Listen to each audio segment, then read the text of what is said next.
दूसरे अध्याय में हम लोगों ने 16 आधार की चर्चा कर ली थी। उससे पहले हम लोगों ने 9 चक्र की चर्चा की थी।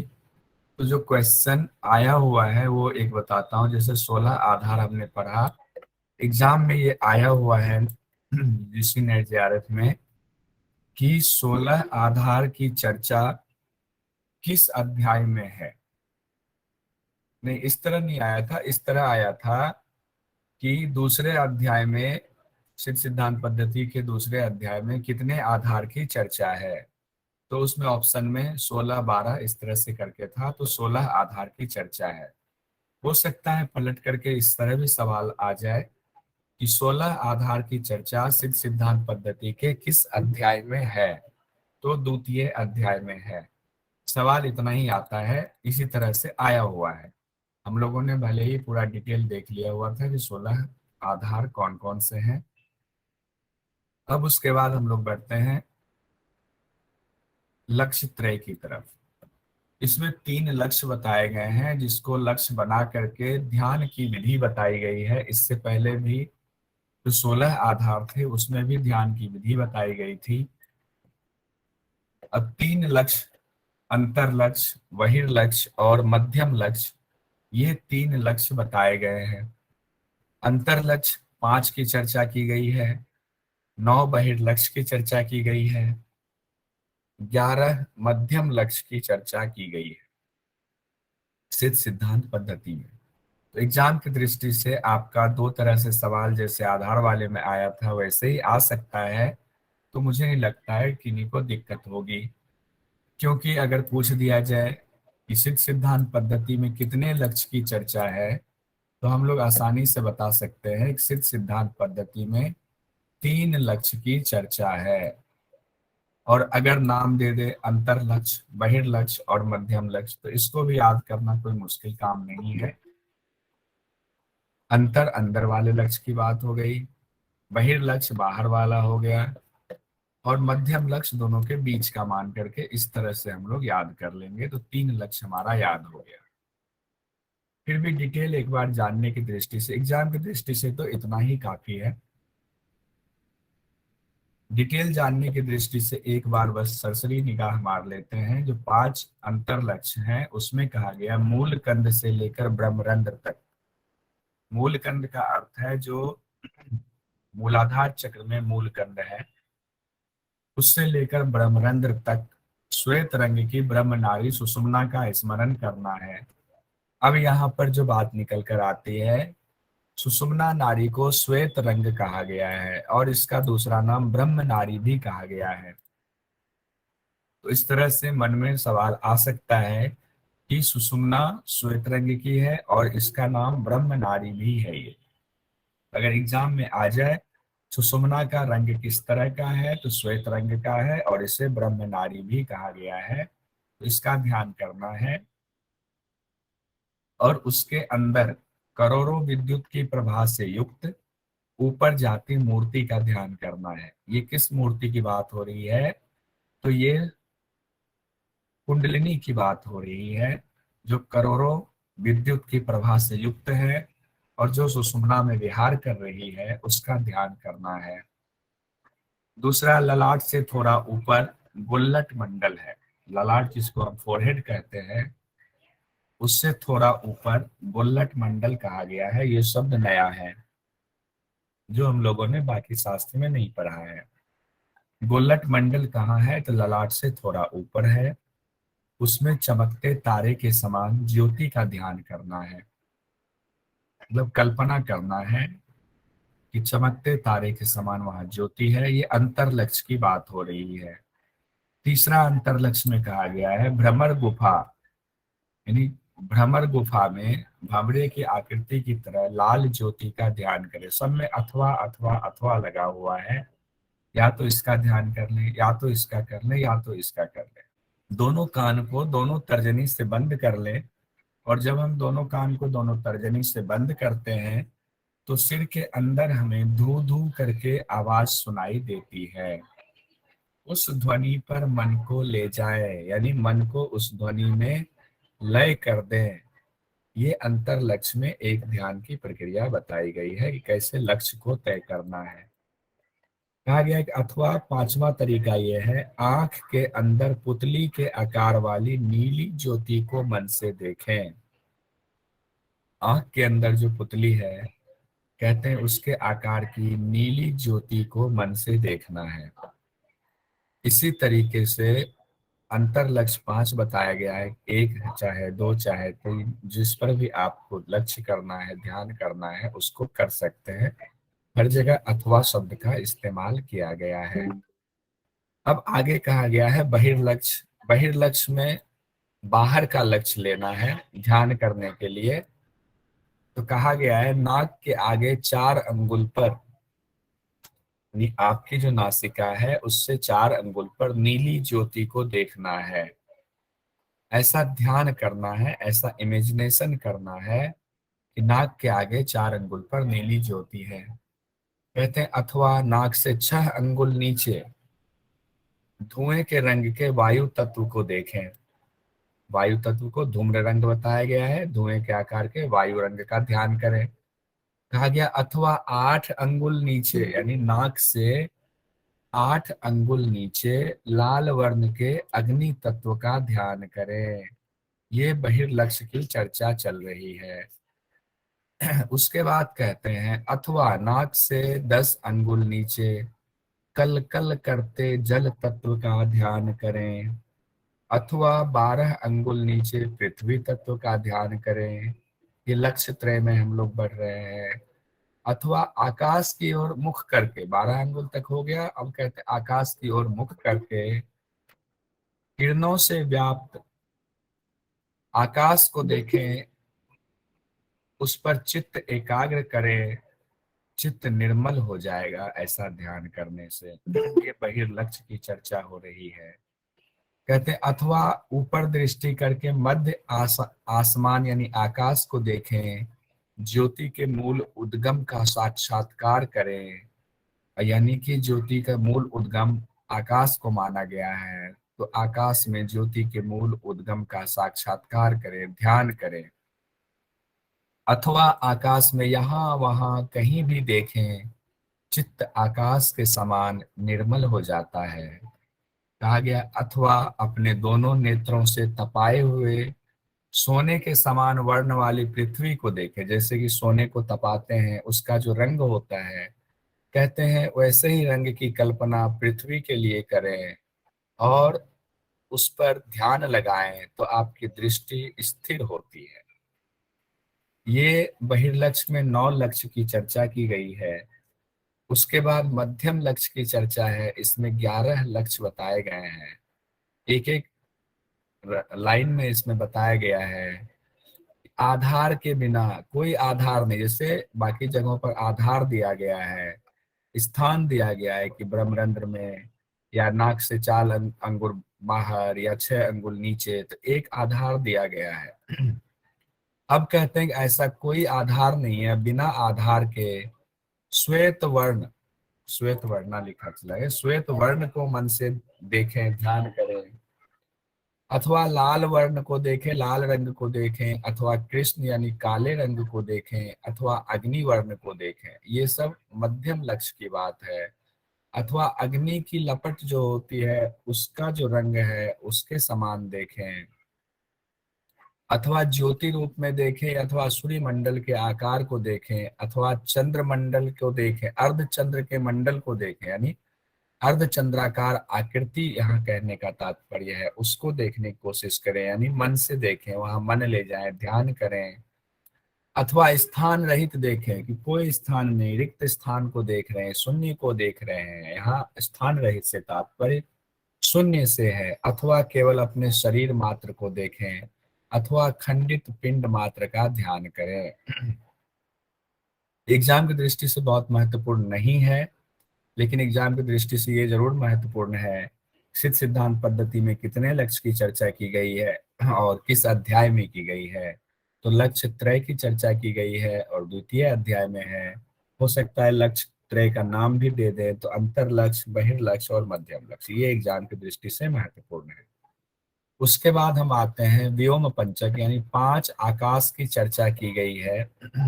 तो एग्जाम की दृष्टि से ये आएगा कि सिद्ध सिद्धांत पद्धति में कितने आकाश की चर्चा है, तो 5 आकाश की चर्चा है। सिद्ध सिद्धांत पद्धति में कितने लक्ष्य की चर्चा है, तो 3 लक्ष्य की चर्चा है। लक्ष्य त्रय की चर्चा किस अध्याय में है, इस तरह से सवाल आ गया तो द्वितीय अध्याय में है, या द्वितीय उपदेश आ जाए तो घबराएंगे नहीं। 5 जो आकाश है, जो व्योम पंचक जिसको कहा गया, उसको भी देख लेते हैं, छोटा है, ज्यादा बड़ा नहीं है। इसमें कहा गया है आकाश, पहला आकाश है, दूसरा पराकाश है, तीसरा महाआकाश है, चौथा तत्वाकाश है, और पांचवा सूर्याकाश या सूर्य आकाश है। ये 5 आकाश की चर्चा, जिसको व्योम पंचक कहा गया है, ये सिद्ध सिद्धांत पद्धति में है। एक एक लाइन में इसके ध्यान की चर्चा की गई है। ये सब बताया गया है, आपको ध्यान करना है। कहते हैं अपने अंदर या बाहर, सब में अपने अंदर या बाहर, पांचों आकाश में ये कॉमन चीज है। आप अपने अंदर या अपने बाहर पूर्णतया मल रहित निराकार आकाश का ध्यान करें, यानी कोई उसका आकार प्रकार नहीं है, वो निराकार है। उसमें कोई आकृति अपने मन से ना बनाए। शुद्ध निर्मल आकाश है वो, जिसमें कोई गंदगी नहीं है। ऐसे आकाश की कल्पना करें, उसी पर ध्यान करें, यही आकाश का ध्यान है। पराकाश का ध्यान कहा गया है अत्यंत श्वेत वर्ण के पराकाश का ध्यान करें, यानी कि देखें कि चारों तरफ श्वेत वर्ण है और आकाश अनंत आकाश है, तो ये पराकाश का ध्यान होगा। अथवा अंदर और बाहर प्रलयकालीन अग्नि के सदृश अग्नि का ध्यान करें। तत्वाकाश अथवा अंदर और बाहर सत चित स्वरूप वाले तत्वाकाश का ध्यान करें। सूर्याकाश अथवा साधक अंदर और बाहर करोड़ों सूर्य के समान कांति में सूर्याकाश का ध्यान करें। जो योगी 9 चक्रों को, 16 आधारों को, 3 लक्ष्यों को, 5 आकाशों को नहीं जानता, वह सिर्फ नाम का योगी है। हाँ, इसमें कहा गया है, सिद्ध सिद्ध जी। हाँ, कि जो लोग इन चीजों को जानकारी जिनको नहीं है, वो असली योगी नहीं हो सकते। वो नामधारी योगी शब्द इस्तेमाल किया गया है। क्वेश्चन एक बार फिर से देख लीजिए, पढ़ लीजिए। सिद्ध सिद्धांत पद्धति में कितने आकाश की चर्चा है? 5। सिद्ध सिद्धांत पद्धति में कितने लक्ष्य की चर्चा है? 3। लक्ष्य त्रय की चर्चा किस अध्याय में है? द्वितीय अध्याय में। ठीक है। अब देखिए, जो क्वेश्चन एक नेट जेआरएफ में आया था, वो ये आया था कि सिद्ध सिद्धांत पद्धति में योग के कितने अंगों की चर्चा है। तो सिद्ध सिद्धांत पद्धति में योग के 8 अंगों की चर्चा है। ये वही 8 अंग हैं जो पातंजल योग सूत्र में है। एज इट इज वही है, यम नियम आसन प्राणायाम प्रत्याहार धारणा ध्यान और समाधि। बस इसमें जो व्याख्या है वो अलग है। यम की व्याख्या अलग है, नियम की अलग है, आसन की अलग है, प्राणायाम की अलग है, प्रत्याहार धारणा ध्यान समाधि की व्याख्या थोड़ा थोड़ा अलग है, एग्जैक्ट वैसा नहीं है। तो इसमें थोड़ा थोड़ा ही है, ज्यादा नहीं है। यम में जो बताया गया है, लेखा जी आप पढ़ दीजिए यम का। जी सर। ये में बताया है, शांति, इंद्रियों पर विजय, आहार निद्रा, ठंडी वायु, तीव्र धूप पर विजय प्राप्त होती है। हाँ, होती सर है आगे नहीं, पढ़ दूं क्या मैं? नहीं मैं, हाँ आगे पढ़ना है, मैं बता रहा हूँ थोड़ा सा। इसमें अच्छा जी। विजय प्राप्त नहीं होती है। इसमें यम तभी सिद्ध होगा जब आप इन चीजों को कंट्रोल में करेंगे। इसको विजय प्राप्त होगी नहीं, विजय प्राप्त करने की कोशिश करनी है। और जब विजय प्राप्त हो जाएगी तब मानेंगे यम सिद्ध हो गया। यानी कि आहार पर, यानी कि जो मर्जी वो खाने की इच्छा हो रही है तो हम खा ले रहे हैं, नहीं। जो शरीर के लिए जरूरी है वही आहार, जितना जरूरी निद्रा उतना ही लेंगे। ठंडी वायु और तीव्र धूप का मतलब है कि ठंड में भी और चिलचिलाती धूप में भी शरीर को उस लायक बना देना, ये यम का है। नियम पढ़ दीजिए। नियम में मन की वृत्तियों पर नियंत्रण, एकांत में रहना, संगति से दूर रहना, उदासीनता, उदासीनता में राग द्वेष दोनों से, लोभ मोह का अभाव, संतुष्टि, गुरु पर पूर्ण विश्वास। आसन में आता है अपने सत्य चित्त स्वरूप में विद्यमान रहना। स्वास्तिक आसन, पद्मासन, सिद्धासन, इनमें से किसी एक में एकाग्र होकर बैठना है, इसमें आसन बताया गया है। तो यहाँ पर इम्पोर्टेंट क्या निकला, आसन की दो व्याख्या की गई है कि या तो आप स्थित रहे अपने सच्चित स्वरूप यानी आत्म स्वरूप में, पहली व्याख्या की गई है। दूसरी व्याख्या में है 3 आसन की चर्चा है, स्वस्तिक आसन, पद्मासन, सिद्धासन। तो सवाल आ सकता है कि सिद्धांत पद्धति में कितने आसन की चर्चा है, स्वस्तिक आसन की, पद्मासन की, सिद्धासन की। प्राणायाम, प्राण की स्थिरता को प्राणायाम बताया गया है। इसमें रेचक, पूरक, कुंभक, स्थान विशेष में श्वास स्थिर करना, ये प्राणायाम के 4 लक्षण हैं। तो प्राणायाम 4 तरीके का बताया गया है। एक है श्वास छोड़ना, रेचक, श्वास लेना, पूरक, और फिर श्वास को रोकना, ये सिंपल रोकना, और उसके चौथे में कहा गया है स्थान विशेष में कि जहां मर्जी वहां श्वास अपने आप रुक जाए। ऐसा ही पातंजलि योग सूत्र में भी है। ये 4 प्रकार के प्राणायाम की चर्चा है। अगर पूछ दिया जाए कितने प्रकार के प्राणायाम की चर्चा है, वो 4 है। भारती माली जी, जी सर। आप ये बाकी 4 पढ़ दीजिए। यम नियम ना? नहीं, प्रत्याहार से पढ़िए। जी। प्रत्याहार, आत्मा आत्मा के घोड़े को विषयों से लौटा लेना, विकारों को दूर करना, उत्पन्न हो रहे विकारों की निवृत्ति। धारणा, वह आत्मा अंदर और बाहर एक ही है, अपने स्वरूप को ही अंतःकरण में स्थापित करे। जो भी भाव उत्पन्न हो रहे हो उसे निराकार आत्मा में अनुभव करना। मन को दीपक की लौ ब्रैकेट में वायु रहित स्थान वाले की तरह पूर्ण स्थिर करे। कहने का मतलब ये है कि धारणा में आत्मा की धारणा करनी है कि बाहर और अंदर आत्मा ही है, वही हमारा स्वरूप है, अंतःकरण में उसी को स्थापित करना है। और इस तरह मन को उस आत्मा में स्थिर करना है जैसे एक दीपक बिना वायु वाले स्थान में जलती है और उसमें उसकी दीपक की ज्योति में कोई हलचल नहीं होती है, वो पूर्ण स्थिर ज्योति होती है। उसी तरीके से मन को स्थिर कर लेना है उस आत्मा में। ब्रह्मा जी, आप ये 2 पढ़ लीजिए, ध्यान और समाधि।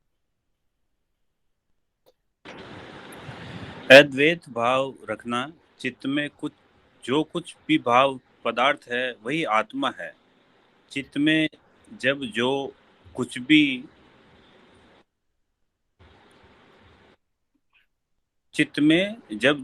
भी ज्ञान का विषय होता है वह सब उसका ही स्वरूप है।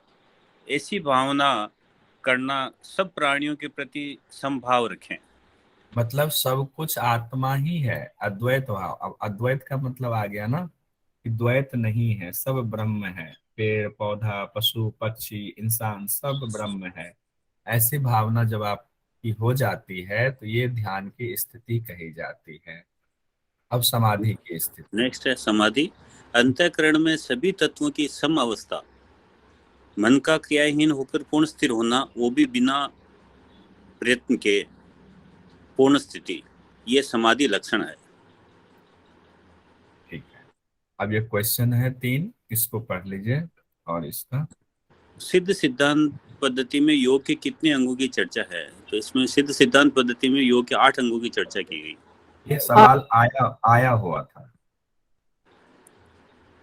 ठीक है, ये एग्जाम में सवाल आया हुआ है, तो इससे अंदाजा आपको लग जाएगा इसमें से किस तरह से सवाल आता है। सिद्ध सिद्धांत पद्धति में अष्टांग योग की चर्चा किस अध्याय में है? तो सिद्ध सिद्धांत पद्धति में अष्टांग योग की चर्चा 2य अध्याय में है। सिद्ध सिद्धांत पद्धति में कितने आसनों की चर्चा है? तो सिद्ध सिद्धांत पद्धति में 3 आसनों की चर्चा है। कौन कौन से आसन है? सिद्धासन, पद्मासन, स्वस्तिकासन, पद्मासन, सिद्धासन। हाँ, सीक्वेंस में बताइए तो अरुण जी, सीक्वेंस में बताइए। सिद्धासन, स्वस्तिक, स्वस्तिकासन, स्वस्तिक पहले। बिया बुद्धा, आप बताइए सीक्वेंस में। स्वस्तिकासन, सिद्धासन, पद्मासन।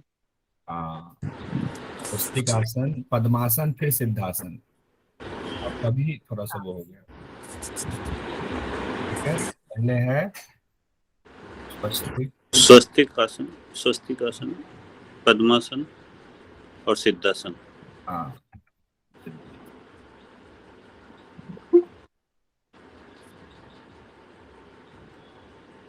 सिद्ध सिद्धांत पद्धति में 3 आसन कौन कौन से हैं? तो स्वस्तिकासन, पद्मासन और सिद्धासन।